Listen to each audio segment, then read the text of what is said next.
Merhaba değerli izleyiciler, Anahtar TV'ye hoş geldiniz. Bugün yine adet olduğu üzere Atilla ile beraber ekonomi yapacağız. Ekonomi haberlerini konuşacağız. Piyasada ne olup bitiyor? Önümüzdeki günlerde bizleri neler bekliyor? Bunlara dair Atilla'nın kıymetli yorumlarını rica edeceğim. Hoş geldin Atilla, nasılsın? Hoş bulduk, merhabalar. İyiyim diyelim Ömer, yani ufak tefek de olsa sevindiğimiz böyle bazı gelişmeler var. Sevinmememiz gereken, üzülmemiz gereken şeylere sevinir olduk maalesef. Ne kadar iyi olunabiliyorsa iyiyim diyeyim yani. Seni Evet. sormalı. Valla ben de ya Atilla, gündem ısıtıyor, havada üşütüyor. Böyle bir arada kalmış, biliyorsun. Bu tip durumlarda insanlar genelde hasta olurlar. Biz de hasta olmadan bu süreci bir şekilde atlatmaya çalışıyoruz. Bak, daha şimdi son dakika haberi izleyicilerimize hemen başlarken aktaralım. İBB soruşturmasında 24 şirkete kayyum atandı denmiş. İstanbul Büyükşehir Belediyesi'ne yönelik soruşturma kapsamında İstanbul Cumhuriyet Başsavcılığı ve TMSF tarafından 101 şahsa ait 24 şirkete doğrudan, 28 şirkete ise denetim kayyumu atanmış. Bu kadar kayyumu da nereden buluyorlar onu da bilmiyorum Atilla. Yani bu kayyumlar kim oluyor, nereden çıkıyor vesaire, neye göre belirleniyor, o da acayip de. Her yere bir kayyum atama şeyi başladı. Furyası başladı. Arkasında ne vardır ne yoktur bilmiyorum. Ve her gün bu tip haberlere artık o kadar çok uyanıyoruz ki şeyi artık şaşırmamaya başladık, farkındaysan. Yani böyle normal rutin bir gün, mesela bak, bu sabah bir arkadaş paylaşım yapmış. Günaydın demiş. Bugün de bir şey olmadı çok şükür. Yani bu sabah da kötü bir şeye uyanmadık çok şükür gibi bir paylaşım yapmış. Hakikaten artık o seviyeye geldik. Bilmiyorum, ne diyorsun, nasıl görüyorsun olayları? Ya durum gittikçe daha kötüye gidiyor Ömer. Buradan hani toparlama ihtimali de yok mevcut iktidarın, bilmiyorum. Yani nerede ne kadar sakin bir şekilde diyeyim sonlanırsa bu süreç herkesin hayrına olacak. Yani ne güven kaldı ekonomi tarafında, ne adalet tarafında, ne sosyal beklentilerde. İnsanlar artık bir de çok net görmeye başladı tabloları. Yani ona kayyum, buna kayyum. Acaba Cumhuriyet tarihinde bu kadar kayyum atanmış mıdır, merak ediyorum. Yani hani Toplamında atanmış ha mıdır? Ben tabii onu tabii, merak ediyorum. onu diyorum. Onu diyorum yani. Hani bu şey gibi böyle artık her şeyi en iyi ben bilirim, her şeyi en iyi ben yaparım kafası o kadar bezdirdi, o kadar böyle şey kaybettirdi ki artık toplumun nezdinde. Hani zerre itibar bırakmadı yani bunu yapanlar kendilerinde. Ne diyelim, Allah akıl fikir versin diyelim yani. Maalesef, maalesef. Ya ben de kısaca şöyle bir şey söyleyeyim değerli izleyicilerimize. Tabii ekonomi konuşuyorsak siyasete de ara ara giriyoruz. Gayet tabii olarak. Çünkü ekonomiyi belirleyen aslında siyasal iktidarın, hükümetin, belirlediği hükümetin politikaları. Dolayısıyla karşımızda böyle bir tablo var. Ama şunu hakikaten es geçmemek gerektiğini düşünüyorum. Şimdi geçenlerde bir iklim tiyatrosu kanunu gündeme geldi. Ve maalesef Türk milletinin aleyhine bir şekilde sonuçlandı.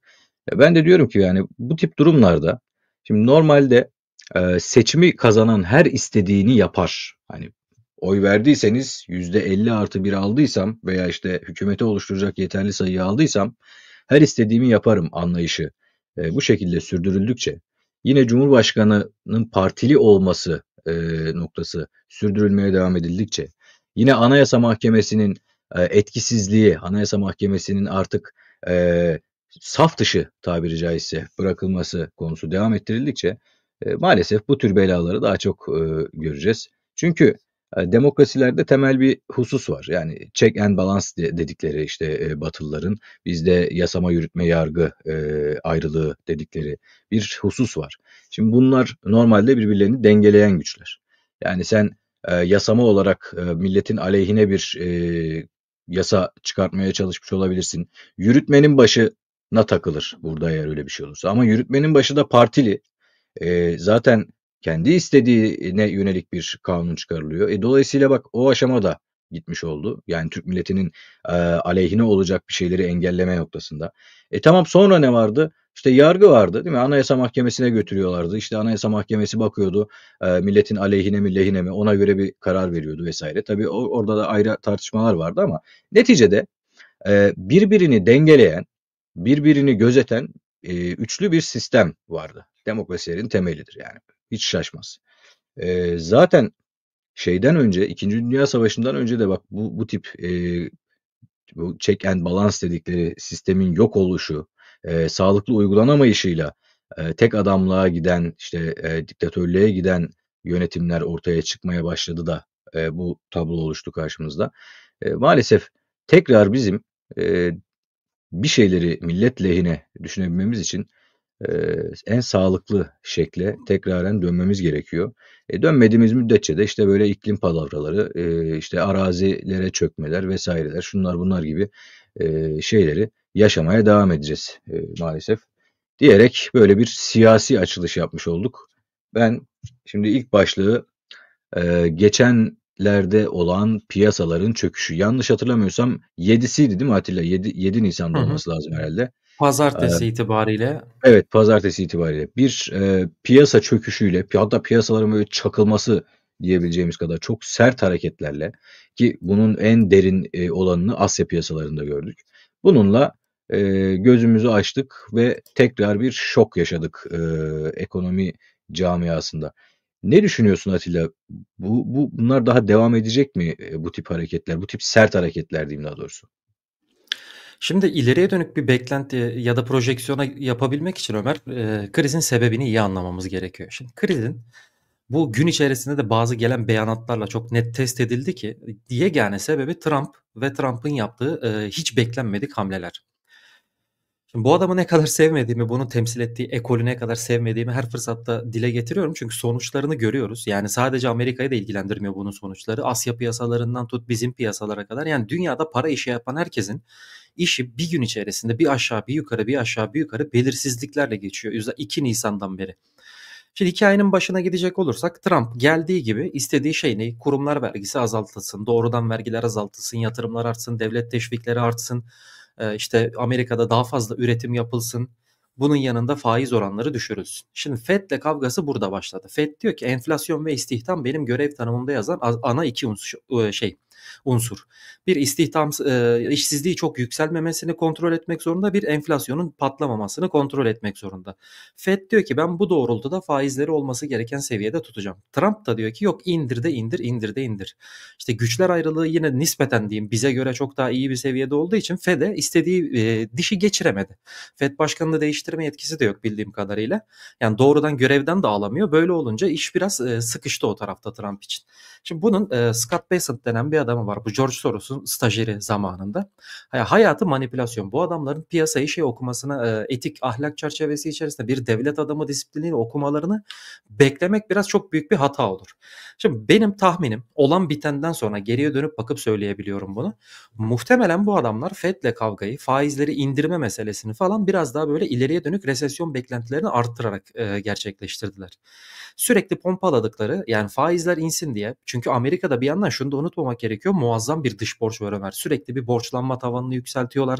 Yani Evet. bu borcun faizi bizim Türkiye ekonomisinden büyük. İş böyle olunca da yani faizlerin düşmesi özellikle 10 yıllık ABD tahvillerinin piyasa faizinin düşmesi ki grafiklerde gördüğümüz şey bizim getiri oranıdır. Faiz oranı değildir. Hani ihraç edildikten sonra mevcut piyasada dolaşımdaki tahvillerin getiri oranlarının düşmesi bu Trump ve ekibinin istediği şeydi. Bunu yapmak için beklentileri ileriye dönük yaptılar. Kötüleştirmeye başladılar dedikodularla, şunlarla, bunlarla. 2 Nisan'da kayışın kopacağı gündü zaten. Bütün piyasa bunu bekliyordu. Hani yüksek vergiler getireceğim diyordu. Bu şimdi Fed'in raporlarına baktığında da görüyorsun. İki boyutlu anlaşıldı mesela. Bir, durgunluğa sebep olacak mı? Bu Fed'in faiz indirimine gitmesine sebep olur. İki, enflasyona ne kadar yükseltici bir etki yapacak? Bu da Fed'in faizleri yüksek tutması için bir gerekçe. Bir ikilemin içine girdi Fed burada. O gün geldi Trump o kadar yüksek vergiler açıkladı ki yani bütün piyasanın beklentilerinin çok üzerinde vergiler açıkladı ve o gün artık piyasa kademeli bir kopuşa geçti Ömer aşağı doğru.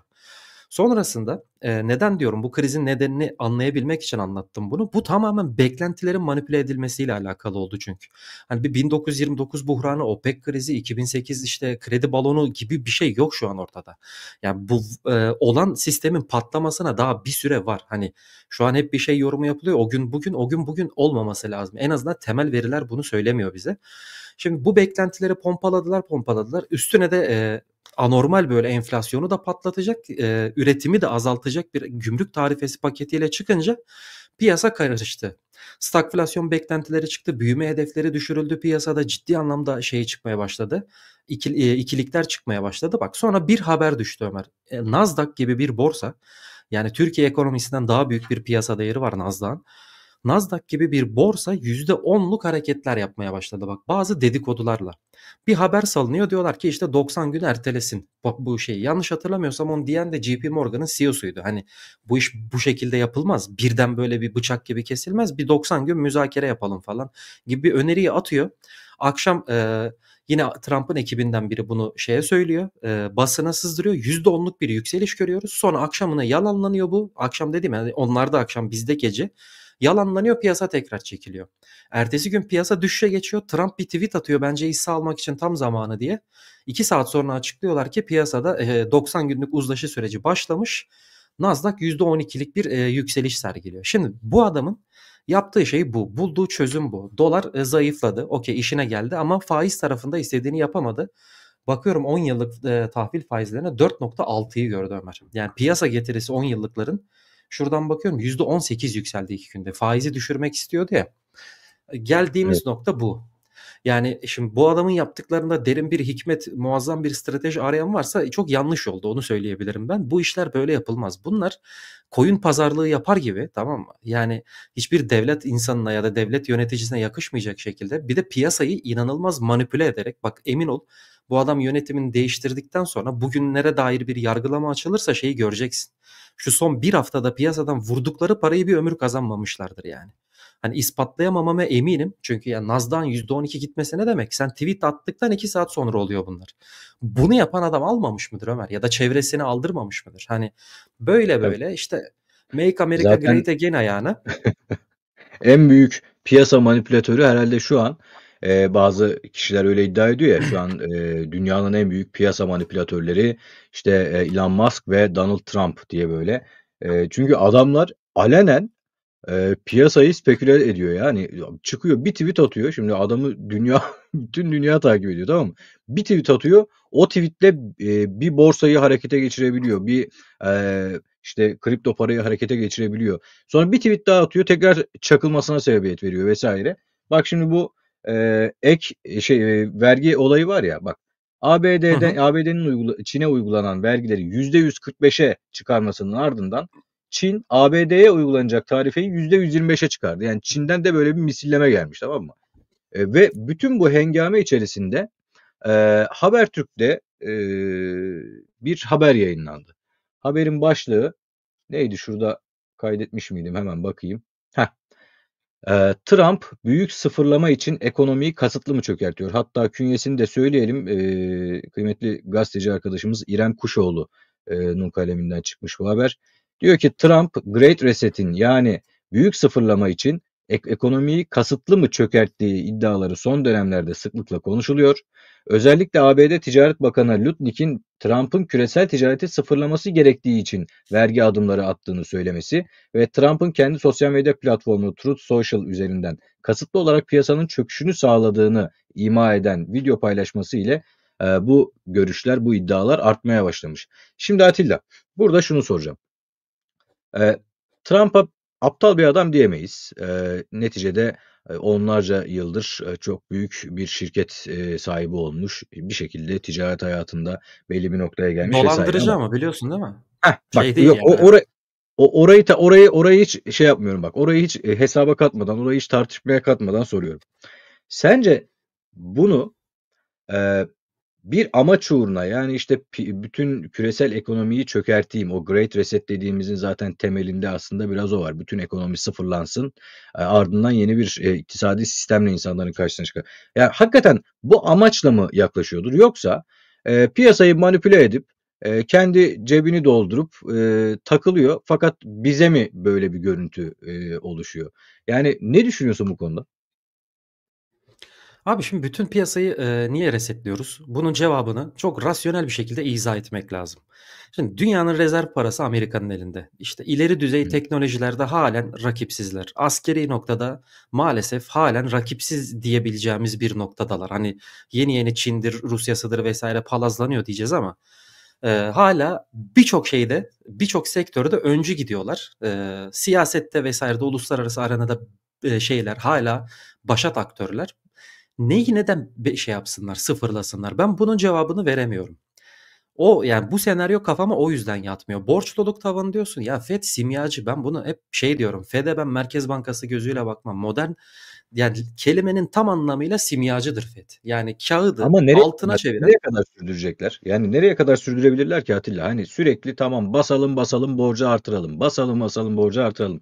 Bunu her şeyin doğasında olduğu gibi bunun da bir artık çakılmasının zamanı gelmeyecek mi? Hep böyle mi sürecek? mutlaka gelecek. Ama bunu işte kontrollü bir krizle yönetmenin mümkün olduğu kanaatinde değilim. Anlatmak istediğim o. Yani bu krizi Amerika kendisi başlatmamalı. Kendi sonunu da hazırlayabilir. Çünkü şeyi biliyorsun Ömer. Yani e, bir yangını çıkardığın zaman kontrol edemezsen en büyük zararı sen görürsün. Hani bu şey vardır ya, Evet, kontrollü yangın çok kolay bir şey değildir yani. Şimdi bu adamların şu aşamada en azından ben kendi dünya okumam perspektifinden bakayım. Yapacakları her şeyi yapıyorlar zaten dünyada. İşte bugün Filistin'e görüyorsun, bizi de çok sevdiğini söyledi sağ olsun beyefendi. Mesela tabii. Filistin'in bombalanmasına ses çıkarabilen var mı? Yok. Adam evangelist midir artık, Siyonist midir? Nasıl bir mindset'e sahip bilmiyorum ama bugün Filistin'de çatır çatır eze eze geçiyor adam. İşte Rusya dikleniyor da ne oldu? Rusya'nın sıkıştığı, nasıl diyeyim, yani hareket alanına bakıyorsun. 2-3 senedir 4 senedir Ukrayna ile uğraşıyor adamlar. Hani anlatmak istediğim şu: bu sistem sömürülecek, toplum bitmediği sürece, ki bir nasıl diyeyim, dönelim bir yaşadıklarımıza bakalım çok uzun süredir. Neyi kastettiğimi anlarsınız. Sömürülecek toplum bitmediği sürece bu adamların da böyle bir resetlemeye ihtiyaç duyacağını zannetmiyorum. Demek istediğim o. Hala çünkü deli gibi şey çekiyorlar. Orta Doğu'nun hali ortada. Bizim gibi bir sürü ülke var dünyada. Hani Brezilya'sı, Arjantin'i, şusu busu. Karıştırılacak daha nasıl diyeyim, yani demokrasi götürülecek çok ülke var. Daha bu adamlar bu paraya çok takla attırır. Anlatmak istediğim o. Sistem kendi kendine çökerse de yaptıkları hep şey oluyor. Yani daha büyük bir enflasyon yaratarak daha büyük bir, bu şey gibi biraz böyle tuzlu su içmek muhabbeti var. İçtikçe susuyor, susadıkça içiyor işte. Tamam, bir noktada çatlayacağız. Ne noktasında çatlayacağız onu kestirmek çok mümkün değil. Anlatmak istediğim o. Hani Evet. ya en azından şu son olup biten için şunu söyleyebilirim. Ya şu son olup bitenle hani öyle bir gümrük vergisi getirdimle olacak bir sıfırlama değil o. Nitekim öyle bir amacı vardıysa da 3 gün sonra niye vazgeçti? Şu an Çin hariç bütün ülkelerle iptal ettiler bu süreci. Hani bir argüman var ya haberde. İşte sıfırlamaya yönelik mi? Hı Abi hı. şey olur mu? Yani dünyayı sıfırlamaya yönelik giriyorsun. 3 gün sonra müzakerelere başlıyorsun. Ya böyle kavga olmaz, anlatmak istediğim o. Ya Çin'le Burada tabii burada tabii Great Reset'i icat edenler aslında şu mantıkla icat ettiler. Senin de değindiğin nokta çok kıymetli orada. Dediler ki bu küresel iktisadi sistem illaki yıkılacak. Tamam mı? Madem yıkılacak, bütün göstergeler bu yönde. O zaman biz kendi kendimize hani bir binayı kontrollü şekilde yıkarlar ya. Biz kendi hı hı. kendimize yıkıp ön alalım. Yani ön alma çalışması yapalım diye bir düşünceye girdiler. Ama benim de hep kafama bu çalışmanın bu iddiayı okuduktan sonra hep şu geldi aklıma. Dedim ki arkadaş bütün dünyadaki küresel ekonomi hepsi birbirine iç içe geçmiş dinamiklere bağlı. Bunu kontrollü başlatsan bile bunu yapabilsem ya devamında imkansız kontrol edemezsin. Yani dünya yangın yerine döner. Nasıl becerecekler bunu? Nasıl becerecekler bunu? Sürekli kafamda dönüp duran nokta o. Belki ulusal dijital paralara geçiş döneminde tam onun arefesinde böyle bir şey yapsalar olur mu diyorum ama Atilla sen benden çok daha iyi biliyorsun ya ekonomide o kadar çok farklı argüman, o kadar çok farklı nokta, o kadar çok işte Sınırsız diyebiliriz ya. her şeyin yani düşünsene emtialar tarafından tut işte piyasalara kadar bonolar, faizler vesaire o kadar çok enstrüman var ki. Şimdi e, bütün bunları sadece bir dijital paraya geçişi sağlayarak tekrar düzene koymak falan bilmiyorum nasıl mümkün olabilir mi? Benim aklım çok yatmıyor açıkçası. Hani belki böyle başlatabilirler bu düşünceyle ama devamında ben bir kaos olacağını düşünüyorum eğer böyle bir hamlede bulunacaklarsa. Bununla ilgili de birkaç söz edersin diye umuyorum. Ya tabii şimdi oradaki mesele şu Ömer, yani böyle bizde çok şey çok seviliyor. Bir meseleyi dibine kadar analiz etmeden birkaç böyle buna da şey derler. Kör keskin nişancı hatası gibi böyle. Literatürde buna benzer bir ismi vardı da tam hatırlayamadım şimdi. Ya tahtada belli noktalar var, bir yerler vurulmuş. En kafana yatanı daire içine alıyorsun, diyorsun ki bak attığım her şeyi vurdum. Şimdi bu değil. Ekonomi deyince sadece finans okuması yapmaya çalışıyor insanlar. Ekonomi finanstan ibaret bir şey de değil. Yani bugün adı Ekonomist olan bir derginin yaptığı analizlere bakarsan siyaset, sosyoloji, inanç, psikoloji, yani yüzlerce, binlerce şeyin faktörün analiz edildiğini görüyorsun işin içinde. Ya sırf inan geçen gün 2-3 saat buna kafa yordum. Diyorum ki hani ileriye dönük çok başarılı bir analiz için, yani sen analizini tamamlayana kadar tamam mı, o zaten olanlar oluyor. O kadar uzun süre istiyor ki bu işler. Mutlaka bir şeyleri gözden kaçırırsın. Ve bu tarz şeyler Ömer, dikkat et. Ya iletişim bu mesela senin alanın. Ya 1929 buhranı. Şimdi o zamandan bu zamana getir. Abi o zaman mektup gönderiyorsun. Postacı ölecek mi ölmeyecek mi onu bilmediğin bir zaman şu ana geliyorsun. Yani bugün işte yüz milyarlarca doları tamam bir kripto düğmesine basarak şuradan Türkiye'den Amerika'ya 1-2 saat içerisinde iletebiliyorsun. Mesela o günkü iletişim teknolojisiyle bugünkü iletişim teknolojisi bir değil. Haliyle finansal piyasalar da her şeye çok daha hızlı reaksiyon veriyor. Ya Evet. şunu biliyorum ya, yani Fed Başkanı Powell'ın mesela açıklama yapacağı günlerden mimik analizi üzerinden işlem açan botlar var Ömer. Yani bilmem anlatabiliyor muyum? Şimdi o yüzden bu tarz bir reseti yönlendirelim, şunu yapalım. Düşünsene o zaman misal bir faiz indirim yapıyorsun 1950'lerde. Ya bunun etkisi işte tüccara gidene kadar, ilçedeki tüccara gidene kadar 3 ay geçiyor zaten. Şu an sen Tabii. faiz indirimi yapmayı düşündüğün zaman piyasa bunu 3 ay sonrasını fiyatlamaya başlıyor. İşte bu analizlerde hep bu hatayı görüyorum ben piyasada benzer şeylerde. Bakıyorsun 2 tablo koyuyor yan yana. 2 tablonun hiçbir temel şeyi tutmuyor birbiriyle. Hani o günkü dünya ile bugünkü dünyayı yan yana koyacağım ama o elma bu armut olmuş artık. Ben bu elma o gün öyle yaptı diye armut bugün böyle yapacak gibi bir varsayıma götürüyor işi. Ya sıfırlama noktasında da bu tarz şeylerin ben zamana yayılarak sinsi sinsi yapıldığı kanaatindeyim. Hani ne OPEC krizi bir günde çıktı, ne şey işte o biliyorsun işte o şey muhabbetini. ABD'nin altın muhabbetini. Ne oldu? Adamlar gene şey çıktı o işten. Sorsan Araplara ambargo getirdi Amerika'ya. Sonra verdikleri cezaya bak. Petrolü dolarla satalım o zaman. Çok sağ ol demiştir. Yani o zaman cezayı yiyen adamlar da. Hani anlatmak istediğim şu. Bu sistem evet bak şu çok büyük bir problem. Piramidal bir sistem. En tepedekilere sürekli aşağıdakinin servetini ileten bir sistem ve bugün artık dolar milyarderleri özellikle çok sorgulanıyor dünyada. Bu beni yani kendime de şu soruyu çok sorarım. Yani 10 bin tane evi olan bir insanı duyduğum zaman şaşırmıyorum da niye 10 binlerce evsiz insanı duyduğum zaman yine benzer bir normallikle karşılıyorum. İnsanlar otursun bunu sorgulasın abi. Ya sistem bu. Bu yıkılacak da yıkılsın diye isteyen kimse yok ki aşağıda. Anlatabiliyor muyum? Hakkını arama bilinci kalmamış aşağıda. Sosyoloji yok edilmiş zaten en alt tarafı da. Yani yıkılsın da yerine daha iyisi mi gelecek, daha kötüsü mü gelecek? Yani daha ağır kölelik Heh, şartları heh. içeren bir sistem mi gelecek? Yoksa daha insanlık onuruna yakışan bir sistem mi gelecek? Şimdi bizim tartıştığımız bu. Benim görebildiğim kadarıyla yerine gelecek sistemin temel taşı ulusal dijital paralar olacağını düşündüğüm için ki artık bunu saklamıyorlar zaten açık açık söylüyorlar. Daha ağır bir kölelik sistemine doğru bir gidiş görüyorum. Tabii izleyicilerimizden bazıları altını sormuşlar. Altına birazdan geleceğiz değerli izleyiciler. Altında da önemli gelişmeler var çünkü. Ama önce şunu bir okuyayım Atilla bak. Tabii. Jeffrey Sachs. Jeffrey Sachs demiş ki Mickey Mouse bile daha iyi bir plan yapardı. Bir deli ülkesinde yaşıyor gibiyiz demiş. Kim bu adam? Birleşmiş Milletler Sürdürülebilir Kalkınma Çözümleri Ağı Başkanı Profesör Doktor Jeffrey Sachs. Donald Trump'ı eleştiriyor ve kısacası yani açıklamalardan böyle kısa notlar şeklinde, satır başları şeklinde şöyle okuyalım. Demiş ki şu anda dünyanın en büyük sorunu iklim krizi olmalı. Tiyatrodan bahsetmiş. Çin'in ekonomik başarısı tesadüfen olmadı. Trump gibi biri size gelip her şeyin sorunu Çin diyebiliyor. ABD'de son 40 yılda eşitsizliklerin giderek büyümesine yol açtık. 90 gün Amerikalılar için sonsuzmuş gibi geliyor. Mickey Mouse bile daha iyi bir plan yapardı. Bir deli ülkesinde yaşıyoruz. Ülkenin bu delilik yoluna girmemeliyim demesi gerekiyor. Yine iklim kriziyle ilgili, iklim krizi nedeniyle 20-25 yıl içinde büyük bir felaketin içinde olacağız demiş. Eee, bu aralar biliyorsun Türkiye'de de bir iklim tiyatrosu oynanıyor.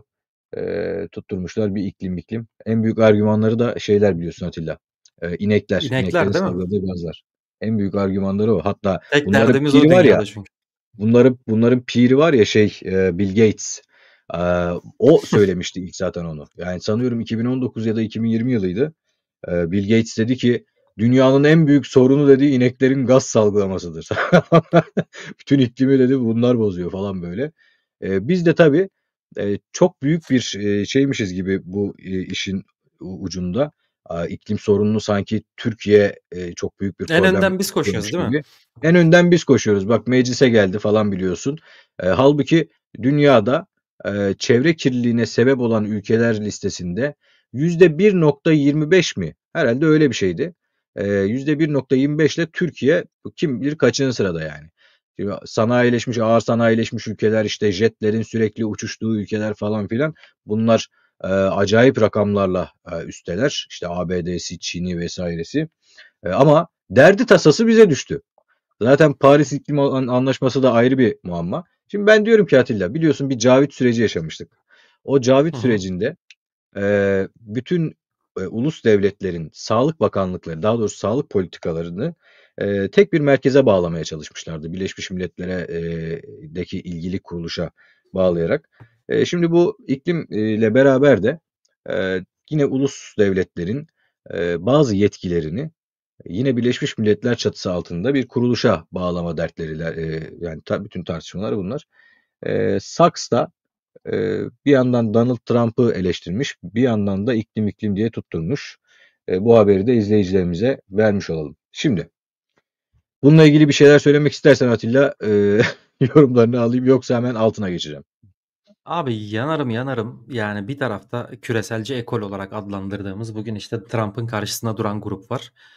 Bir yanda da Trump var. Yani ölümü gösterip sıtmaya razı ediyorlar durumu var ya. Şu an yani seçeneklerimiz maalesef bunlar. Amerika için konuşuyorum. Yani dünyanın geri kalanına da bunlar zaten kendi türevlerini yerleştirmeye başlıyorlar geldikleri gibi. Yani iklim krizi vesairesi hani bu şey mevzusunu nasıl söyleyeyim? Detaylarını böyle %100 hakim olduğum bir mevzu değil ama çok basit düşününce tamam mı? Yani şu kadar petrol tüketiminin üzerine o kadar fabrikası şusu ineklere sıra gelene kadar çok düşünülecek şey vardır kanaatindeyim. O yüzden hani çok da bir şey söylemeyeyim o konuda ama bu Trump'a hakaret eden arkadaşın her söylediğine imzamı atarım. Yani gerçekten Ömer çok küçük akıllı bir adam. Bak şimdi bu adamı böyle sürekli parlatıp duruyorlar. Çok şey biliyormuş gibi. Bak Scott Bessent diye bir hazine maliye işlerine bakan bir şey var, bakanı var. Adam bütün kariyerini George Soros'un yanında inşa ediyor biliyor musun? Yani bugün George Soros'un tamam mı böyle kalfası diyebileceğin sonra Trump'ın da çok sevdiği, bizi seven Trump var ya, hani bizi acayip seven bir Trump var. Onun dibindeki adam Soros'un böyle şeyidir, yetiştirdiği nadide manipülatörlerden bir tanesidir. Şimdi bu adam şeyde, çok pardon, bu adam hazine maliyenin başında. Trump'ın kafasına bu fikirleri sokan ekipte muhtemelen bu da var. Bu adamların derdi ne Amerika ne dünya ne şu bu. Bu adamlar geldikleri gibi Ömer bak. Sadece Trump coin'den bile adam hayatı boyunca elde ettiği servetin yarısını vurdu. Eline vermişler bir delinin tamam mı böyle bir gücü. Ya ilk iş kendini düşünüyor. Bu profillerin bak dünyaya ya her şeye geçtim bir dava benimsemesini beklemek. Bak kötü bir davayı bile benimseyemez bu karakterler. Yani ne bileyim şeytana da şey yapmaz, şeytana da hizmet etmez, iyiye de hizmet etmez. Çünkü böyle bir potansiyeli yok. Şimdi herkes böyle bir şey arıyor olanın bitenin arkasında anlıyorum da gerçekten bomboş işler peşindeler. Çin'le alakalı olan ticaret savaşına ben mesela gümrük savaşını falan oturdum 4-5 saatten fazla bir tekrar yaptım böyle. Bir sürü makale okudum. Bir video hazırladım onunla alakalı. Özetini söyleyeyim mi ne yapmaya çalışıyor? Bunlar abi iç içe geçmiş iki organizma tamam mı? Kim daha güçlü diye böyle birbirlerinin yakasını tutmuşlar. Ne kaçıyorlar ne bir şey yapıyorlar. Sürekli yumrukluyorlar birbirlerini. Sorsan ticaret savaşı bu. Aşağıda işte o dökülen şeylerle beraber biz eziliyoruz. Emin ol bak 2-3 haftaya kalmadan geri adım atacak. İkisi de atacak. O arada vurulan kim milyar dolarları vurduysa onun cebine girecek. Bir taraf diyecek ki küreselciler çok akıllı. Bir taraf diyecek ki Trump çok akıllı. Aşağısı oyalanırken belki bunlar yukarıda bu pastayı bölüşüyor olacaklar. Bilemiyorsun yani. Evet. Tabii bunu da yine önümüzdeki günlerde, haftalarda hep beraber izleyeceğiz. E, Şimdi Atilla notlarıma bakıyorum da kripto paralarla ilgili de e, tabloyu merak ediyorum. Ben kripto paraları biliyorsun çok yakinen takip etmiyorum. Ama Hı sen hı. hem işin gereği hem de yatırımların gereği. Kripto paralar tarafına da bakıyorsun. Orada ne oluyor bitiyor Atilla bu süreçte? Yani bir taraftan piyasalar çakılıyor, bir taraftan bambaşka siyasi krizler var. Kripto paralarda ne oluyor şu an? Şimdi Ömer, bunlar para en nihayetinde anlatıldığı şekliyle. Kabul görüp görmeme gibi bir problemleri var. Bazılarının var. Bitcoin'in artık kalmadı mesela öyle bir problemi. Paranın bilirsin bazı şartları vardır. Bölünebilirlik, işte saklanabilirlik vesaire. Genel kabulde bunların başında gelir. Bunların para olduğunu unutmadan konuşmaya çalışmak lazım.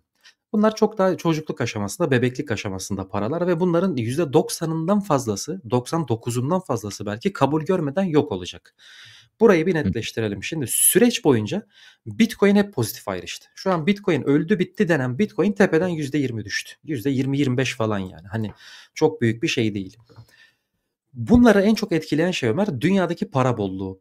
Ne kadar çok para olursa bunlar o kadar yükseliş potansiyeli taşıyorlar kendi içlerinde. Geldiğimiz noktada Bitcoin için senaryolar hala çok pozitif. Altcoin'leri hani genel bütün olarak bir ayırıyoruz ya. Orada da belli teknik göstergeler en ufak bir iyi haberi fiyatlamaya çok hazırmış gibi gözüküyor. Ama bunların market cap'leri vesaireleri çok düşük olduğu için de manipülasyona inanılmaz açık bir piyasa. O yüzden ben sadece Bitcoin açısından konuşabilirim. Hani küresel para arzı grafikleri vardır böyle M2 vesaire. %90 küsür korelasyon vardır Bitcoin hareketiyle. 1-1,5 ay bilemedin 2 ay bir gecikmeli gelir Bitcoin arkadan.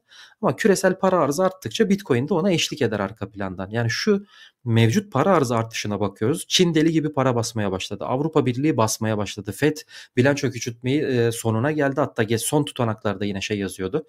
Daha da yavaşlatacağız bilanço küçültmeyi diye ki bugün gelen üfe tüfe verilerine bakıyorsun Amerika bir deflasyon sürecine girdi. Yani ilk defa Trump bir şeyde haklı çıktı yani faiz indir demekte haklı çıktı. Şu an Amerika'nın faizi 4'lerde.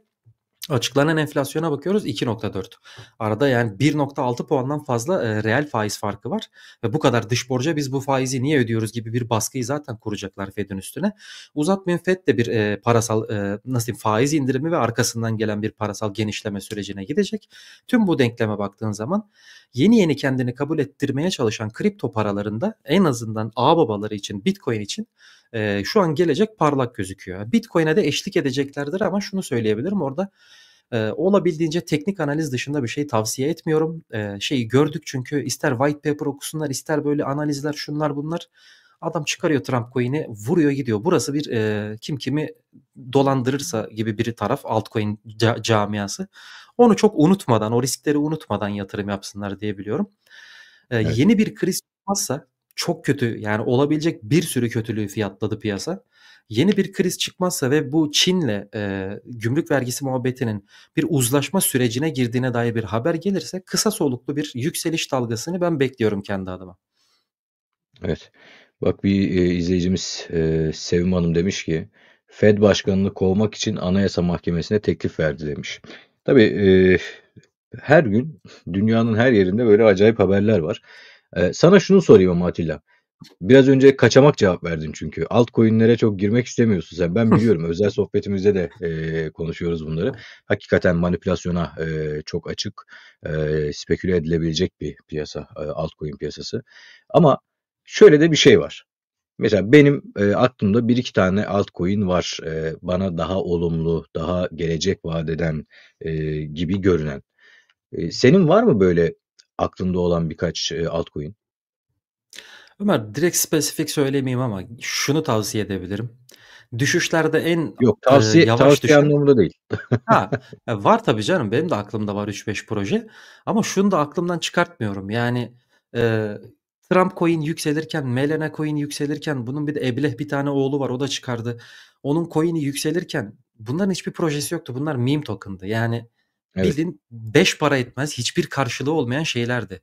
Örnek veriyorum bir sürü altcoin'in bir proje iddiası var. Biri diyor işte DeFi alanında çalışacağım.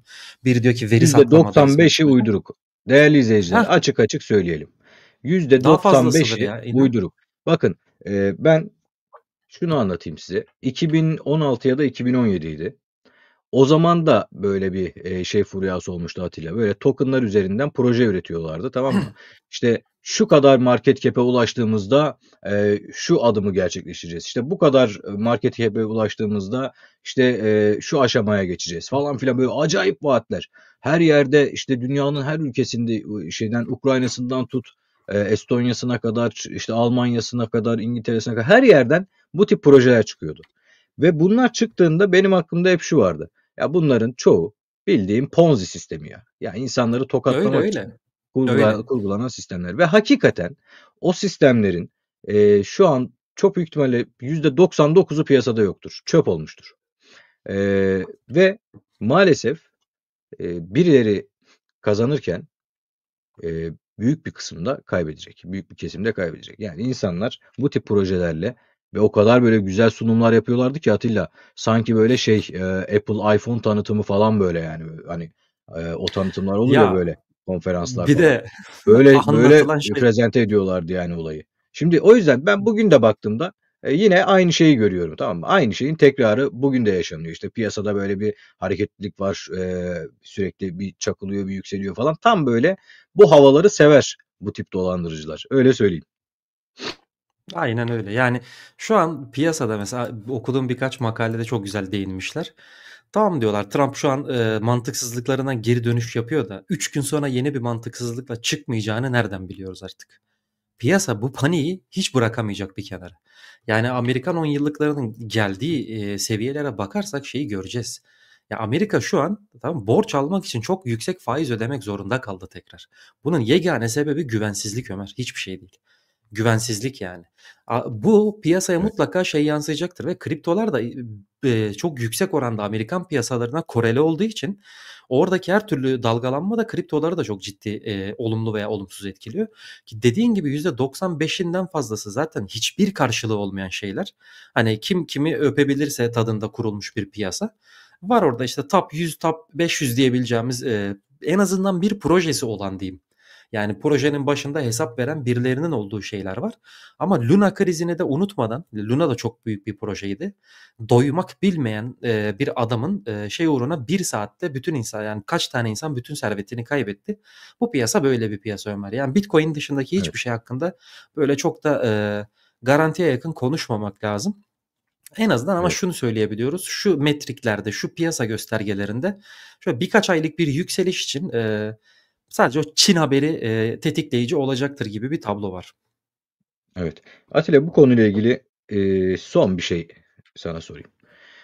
Tabii. Hatta değerli izleyicilerimize de sormuş olayım. Onlar da yorumlarda yazsınlar fikirlerini. Şimdi bir token projesi çıktı. Bu arada piyasada kripto para olarak bildiğiniz çoğu proje aslında token'dır. Yani kripto para daha başka, daha farklı bir şeydir. Daha böyle detaylı bir şeydir. Token genellikle tercih edilir. Hatta futbol kulüpleri falan bile yapıyor ya, işte güya işte bilmem ne spor kulübü şeyi kripto parası falan. Hayır. Onların da hepsi neredeyse token. Şimdi diyelim ki bir token, hatta kripto para projesi diyelim. Öyle anlaşılsın. Birileri çıktı, bunu prezente etmeye başladılar. İşte anlatıyorlar, şöyle aşamaya gelince böyle olacak, şöyle olunca böyle olacak vesaire. İnsanlar da buraya ilgi göstermeye başlıyorlar. İşte bunlardan satın almaya başlıyorlar vesaire vesaire. İnsanların aklındaki nedir Atilla orada? Bak, klasik tepki olarak soruyorum. İnsanların aklında ya bu token projesi işte daha da büyür, çok faydalı bir sisteme dönüşür. Biz de işte bu sistemin dahilinde bir community oluştururuz, birlikte güçleniriz, tamam mı? İşte şöyle yaparız böyle. Şimdi Atilla, bunu mu düşünür oraya giren insanların %90'ı? Plan alayım Yoksa 15'te çakayım kaçayım yoksa ya. ben işte en erken alanlardan birisi olayım. Biraz bu patlasın, bu kripto para biraz yükselsin veya token. Ondan sonra 1'e 100 katmış olayım, çakıp çıkayım. Tamam mı? Şimdi bunu mu düşünürler? Yani insanların doğal tepkisi olarak söylüyorum. İzleyicilerimize de sormuş olayım. Ne diyorsun Atilla? Bu kadar masum mu yani? Abi filden büyük fil avcısı var diyorum. Yani hepimiz çarpıldık bu piyasada. Şeyi unutmamak lazım. Şimdi özellikle Türkiye gibi ülkelerde tamam mı, geleceğe dair ümidin çok azaldıkça böyle kendine kısmen rasyonalize edebildiğin çıkış yolları arıyorsun. Zamanında hepimiz ciddi çarpıldık bu piyasalarda. Yer yer hala çarpılıyoruz falan ama şurada biraz en azından öz dürüstlük yakalamak lazım.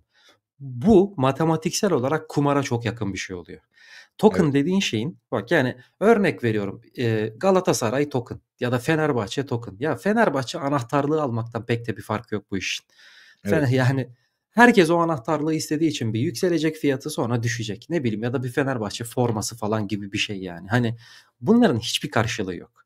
Hiçbir karşılığı yok. Yani şunu alabilirsin dersin ki biz bir komüniteyiz ya 300-500 sembolik bir şey atıyorum işte bende de dursun.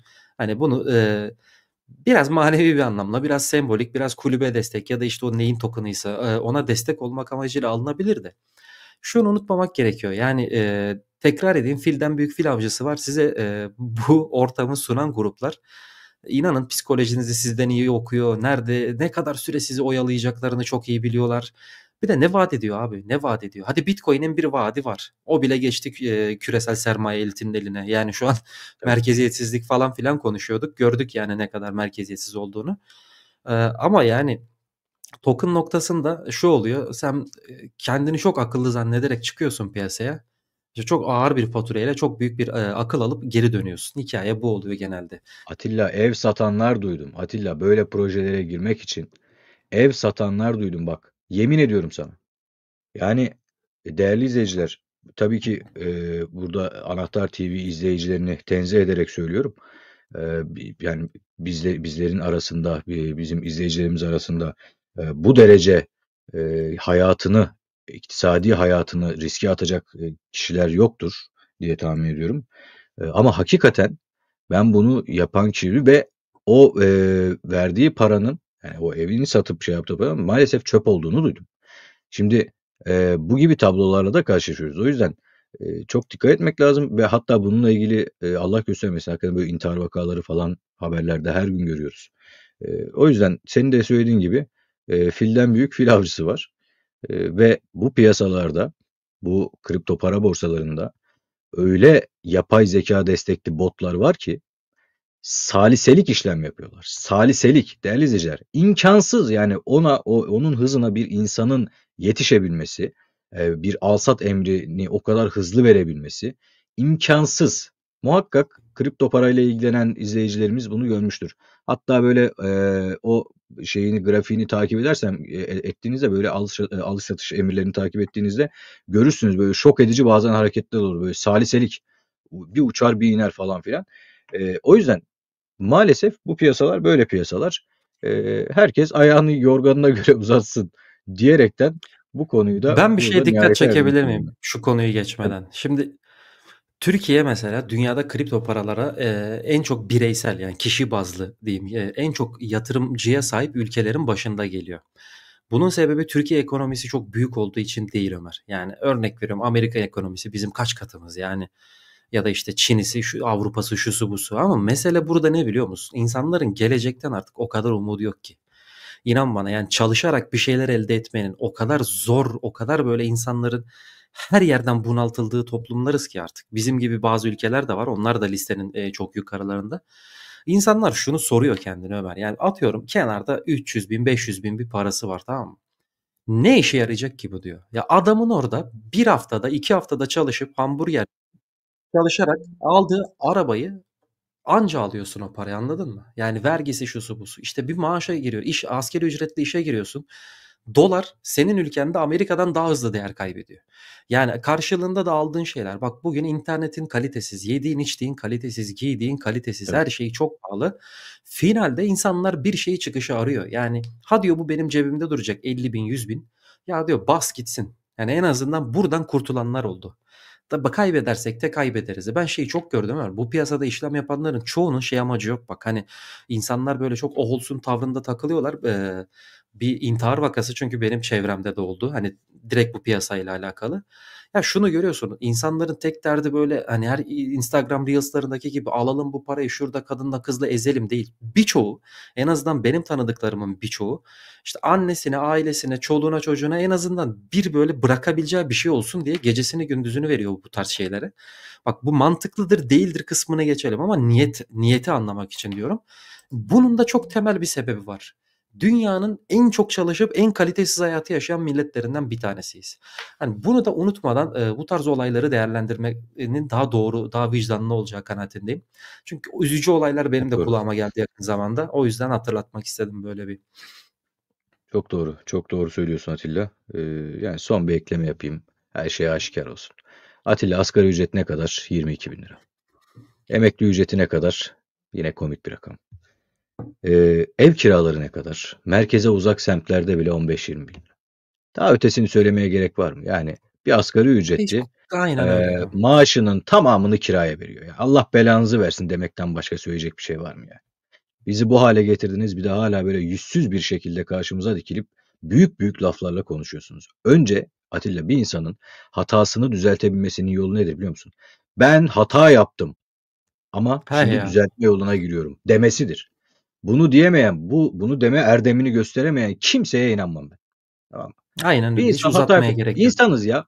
Ben art niyetli de olmayabilirim Atilla. Yani art niyetli de olmayabilir. Bir şey denemek istemişimdir. Onun bir şeyleri kurtaracağını düşünmüşümdür. Bak, iyi niyetle yaklaşıyorum. Olmamıştır, yanılmışımdır. Hatalıyım, hata yapmışım. Tamam. Ama maalesef e, bu memleketi senin de söylediğin gibi böyle en ağır şartlarda çalışıp en dandik ücretleri alan ülkeler sınıfına soktunuz. Bir de üstüne hala böbürlene böbürlene ortada geziyorsunuz, meydanda geziyorsunuz. Bir de vatandaşla böyle üstenci bir tavırla konuşmaya devam ediyorsunuz. Maalesef neyse, yine çok siyasete girdim.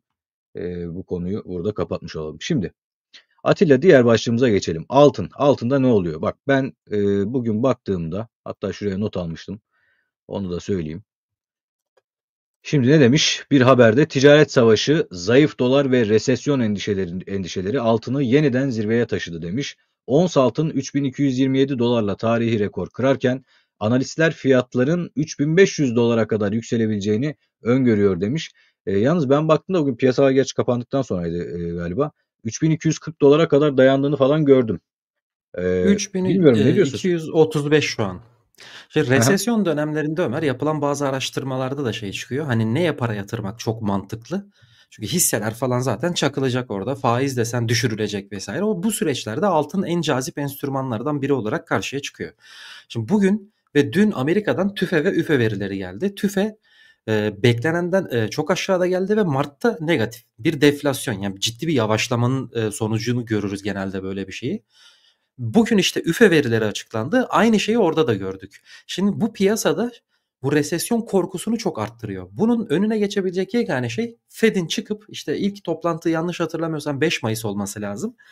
5 Mayıs'ta ve öncesinde yapacakları bazı konuşmalarda tamam biz bu işi hızlıca toparlayacağız. Biz basacağız paraları, indireceğiz faizi, coşturacağız piyasayı minvalinden, amiyane konuşuyorum. Yani bu minvalde mesajlar vermeleri lazım ki piyasalar biraz daha böyle altından uzaklaşıp şeye geçsin. Borsalar tarafına ya da daha riskli varlık tarafına geçsin. Bu yükselişi bununla izah edebiliriz rahatlıkla. Çünkü öyle bir enflasyon verisi geliyor ki ya da işte üfe tüfe öyle bir rakamlar geliyor ki düştüğüne sevinemiyorsun. Çünkü çok fazla düşmüş. Deflasyona dönmüş artık. Muhtemelen diyorsun bir resesyon bekliyor piyasayı. Şöyle bir tarafı da var sadece. PMI verileri de bunu destekliyor bu arada, bir süredir gelen. Hep 50'nin altında kalıyorlar son bir iki aydır. Bundan çıkmak çok kolay sadece. İleriye dönük beklentileri iyileştirirsin, bir faiz indirimine başlarsın, arkası da gelecek dersin, piyasa zaten bir yıl sonrasını bugünden fiyatlamaya çok meyilli. İşte o gün altının bir nebze düzeltme yapması muhtemel. Burada da şeye bağlı. Dediğin gibi o 3500 seviyeleri, 3400-500 o seviyeler biraz da teknik pivot seviyelere falan da denk geliyor. Hani onunla da alakalı olabilir. Ama ileriye dönük tahmin yapmak çok mümkün değil. Yani bunu bir kabul etmek lazım. Bir şey Evet. ATH fiyatını kırdıysa buradan sonra tahmin olur ve hata payı çok yüksek olur. Şu an trendi izliyoruz. Trendde bir bozulma yok.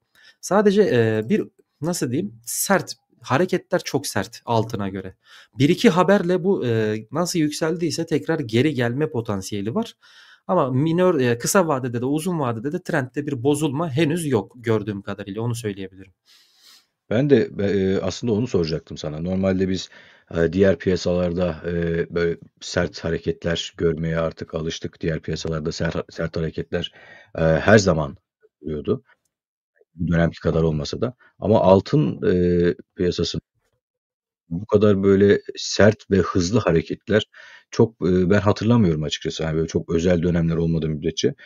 O yüzden altınla ilgili durum bütün dünyanın da yakinen takip ettiği bir noktaya evrildi. Artık hani altın önceden uzun vadeli ve çok bir yatırım olarak tabiri caizse emlak yatırımı gibi veya memur yatırımı gibi. Sanıyorum o algıda biraz değişmeye başlayacak gibi bu kadar sert hareketlerle. Ya Eee şeyi de söyleyebilirim Ömer. Trendlerin sonuna doğru volatilite çılgın seviyelere gelir. Bunu izleyiciler hiç aklından çıkartmasın. Ben demiyorum burası diptir, sondur, buradan dönecek diye. Ama bazen yani en sert, en volatil hareketleri trendlerin sonuna doğru görürüz. Bunu da akıldan çıkarmadan temkinli yönetsinler diyebilirim yatırımlarını. Evet. Tabii 50 dakikayı devirmişiz Atilla. Ben ekonomi haberlerine artık bir son vereceğim. Senin ekleyeceğin bir şey yoksa ve bir başka haber verip yayını kapatacağım. Var mıdır ekleyeceğin Tamamdır. bir şeyler? Yok, şu an yok, sağ olasın. Şunu da hatırlatalım değerli izleyiciler. Biz Atilla ile burada dediğim gibi haftada bir yayın yapıyoruz. Ve haftada bir haftalık bir gündemi değerlendirmeye çalışıyoruz. Ve bunu tabii bir saat içerisinde sıkıştırmaya gayret ediyoruz.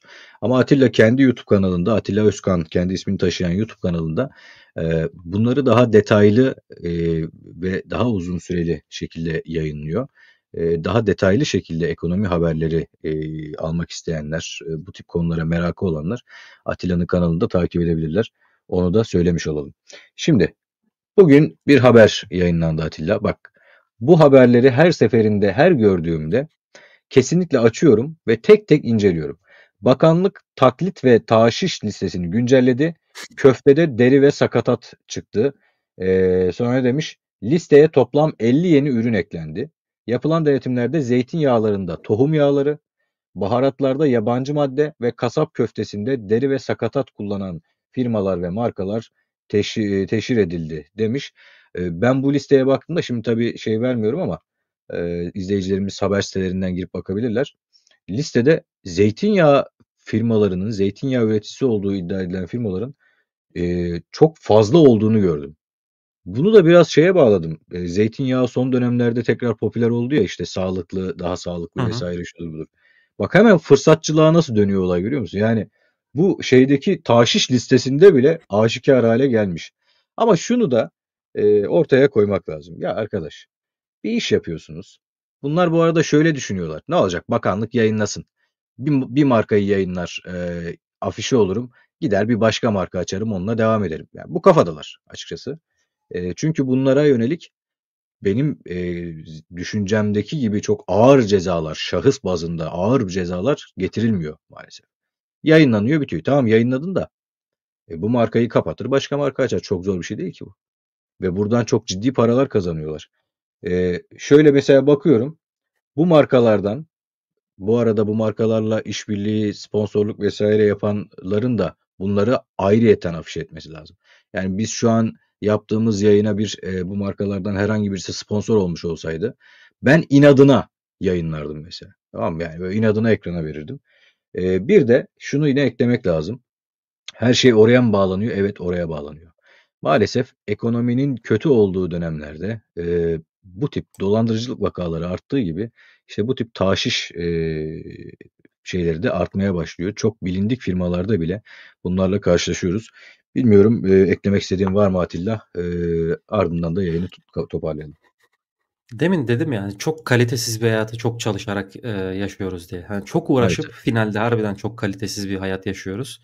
Dediğinde çok haklısın Ömer. Şimdi normalde alım gücünün yüksek olduğu bir senaryoda insanlar zaten ucuzun peşinde koşmaz. Yani biraz da optimum dediğin fiyat performans ürünü dediğin şeylere yönelirsin. Piyasa şu an bir devlete bakan yönüyle denetimsizlikten, adam kayırmadan, cezalandırmamaktan yani Hizbullah lideri ayrı salınıyor. İçeride görüyorsun ne kaliteli insanlar içeride tutuluyor işkence eder gibi vesaire. Bakıyorsun bilmem neler güzellik salonu açanlar falan. Bunlar almış gidiyor. Bir tarafta döner yapmayı bilmeyen adam dükkan açabiliyor. Yani bak şu var ya o kadar büyük problem ki bunların hepsi devletin kusurudur kardeşim. Kimse burada A'yı B'yi C'yi suçlamaya çalışmasın. Adam bir gıda işletmesi açıyorsa tamam mı? Bunu test edersin. Denetlersin. Yaptırımların öyle ağır olur ki adam tamam bile bile hata yapmaktan korkar. Bu tarafa bakan tarafı. Ekonominin kötü olması da yine o tarafa yani yönetene bakan tarafı. Bir de işin şey tarafı var. Bizim halkımızın da ya insan şunu da düşünür. İnsan kendi vatandaşına bunu yaparken hiç vicdanı sızlamaz mı? Bu da bizim ayıbımız olarak dursun ortada yani. Hani bakıyorsun Ömer Evet. herkes ya öyle bir tokatçılık peşine düşmüş ki artık yani tuttuğunu çarpıyor millet. Hani şimdi iş şeye çıkıyor yoğurdun üstünde yoğurt kaymağı olur yani. Böyle millette böyle yönetilecek ne olacak Ya gibi bir isyan yarım edasım yağlı geliyor. tereyağı vardı. Hatırlıyor musun sen onu? Ya Hamza abiyle yapmıştık bu yayında. Hamza abi de tweet atmıştı hatta bana. hatırlamam mı ya? Ya Ne demek üstünde olduğunu yazıyor ben ki yarım saatlerce yağlı düşündüm böyle. tereyağı. Ya hakikaten Değil mi? dondum kaldım yani. Ya nasıl olabilir ya? Yarım yağlı tereyağı ne demek yani? Artık bu ne demek biliyor musun? Bu şu demek. E, bakanlık bunu fark ederse herhangi bir cezai müeyyideden kurtulmak için bak ben üstüne yazmıştım diyecek tamam mı? İnsanlar da gördüğünde Olabilir. yoğurt gibi falan algılayacaklar muhtemelen insanlar. Bu ne demek yani? Yarım yağlı tereyağı. Eee, ya hakikaten aklımızla böyle artık oynandığı, beynimizin falan böyle manipüle edildiği çok acayip bir dönemden geçiyoruz. Ve şu şey skandallarının da mesela ardı arkası kesilmiyor. Yurt dışına gönderilen sebze ve meyvelerdeki o Tabii zehirlerin tabii. tamam mı? Ardı arkası kesilmiyor. Avrupa almıyor bunları Atilla. Rusya almıyor bunları. Tamam mı? Şu Ondan an sonra o Dubai mallar geri çikolatalarının dönüyor tabii. fiyatlarına hiç baktın mı? O da bir acayip. Yani O kadar fıstığı tamam mı? Satamayınca diyor ki bizimkiler yesin zehirlisini. tabii Ya tabii. böyle bir ülke ya burası tamam mı? Ürettiğin balı bademi gönderip bütün böyle posasını pisliğini yediğimiz bir ülkeye geldik ya Ömer. Yani Allah aşkına ya şurada ya iki domates iki peynir zar zor yiyor insanlar. Şunun bile kalitesini yiyemiyor Ömer. Lanet olsun ya. Vallahi Zehirlisini yiyor. lanet olsun yani. Zehirlisini Yani yiyor ve maalesef ben şunu söylüyorum. Daha önce de söyledim. Atilla il ve ilçe tarım müdürlükleri var. Tamam mı? Ziraat müdürlükleri var. Buradaki arkadaşlar, buradaki memurlar ne iş yapıyorlar? Çok merak ediyorum. Buradaki arkadaşların görevi nedir? Görev tanımları nedir? Bağlı bulundukları bölgedeki, yetki bölgelerindeki değil mi? Çiftçi, hayvancı vesaire şu bu. Bunları sağlıklı şekilde bilgilendirmek, bunlara yeri geldiğinde denetimlere gitmek, şudur budur. Peki madem böyle bir ki Türkiye'de çok yaygın bir ağdır. Yani sağlık sistemi gibi, sağlıkta da Sağlık Bakanlığı'nda da vardır ya il sağlık müdürlükleri, ilçe sağlık hı hı. müdürlükleri, Tarım ve Orman Bakanlığı'nın da böyle vardır müdürlükleri. İşte il, ilçe vesaire bazında. Fakat niyeyse bütün bunlar olmasına rağmen biz zehirli meyve ve sebze yemeye devam ediyoruz. Ve bunları nereden öğreniyoruz Atilla? Avrupa geri gönderdiği için öğreniyoruz. Bak dikkat et yani Aynen öyle. şeyden de değil mesela hani Tarım Bakanlığı şöyle bir çıkıp şöyle bir açıklama yapmıyor mesela. İşte şu markette veya işte şu meyve sebze halinde yapılan denetimlerde şunlarda bilmem ne zehirleri çıktı. Tamam mı? Böyle bir haber de değil. İşte Almanya limonları geri gönderdi. Niye? Zehirli. İşte İtalya bilmem neyi geri gönderdi. Niye? Zehirli. Tamam mı? Biz buradan öğreniyoruz ya. Kendi Tarım ve Orman Bakanlığımızdan değil. Yurt dışındaki Avrupa ülkelerinin geri Şu göndermesinden öğreniyoruz. sosyal medyayı, Twitter'ı falan, takip edip suçlu arayacakları vakti biraz daha şöyle işini düzgün yapıp yapmayanı ayırmaya ayırsalar diyeyim. Böyle cümle şey oldu da. Tamam mı? Yani böyle cadı avına ayrılan vakit ahlaklıyla ahlaksızı ayırmaya, uğraşılsa Ömer çok başka bir ülke olacağız da. Ya konuşmayalım artık şey olduk ya. Maalesef. Hani burada artık güneş gibi bir resim var tamam mı? Bunu görmeyen için artık şey diyorum. Bu bir tercihtir yani görmeme şansın yok. Bu saatten Evet. sonrası bilinçli kötülüktür Ömer. Valla ben de inananlar için Kur'an'dan bir ayetle yayını noktalayayım. Allah düşünmeyen toplumların başına pislik yağdırır. Aynen bu ifadeyi kullanıyor bak. Allah düşünmeyen toplumların başına pislik yağdırır, tamam mı bak? Direkt bu ifade kullanıyor. Hiç böyle sağa sola çekmeye gerek yok. Bunu söyleyerek yayını tamamlamış olalım. Değerli izleyiciler, Atilla Özkan'la, ekonomist Atilla Özkan'la beraberdik bugün ve küresel ekonomi ağırlıklı olmak üzere ekonominin son durumunu konuştuk. Atilla ağzına sağlık diyeyim. Teşekkür ederim. Ben teşekkür ederim. İyi akşamlar herkese. Değerli izleyiciler, bugünkü yayının sonuna geldik. Yorum ve beğenilerinize destekte bulunmayı unutmayın diyelim. Bir sonraki yayında görüşmek üzere. Hoşça kalın.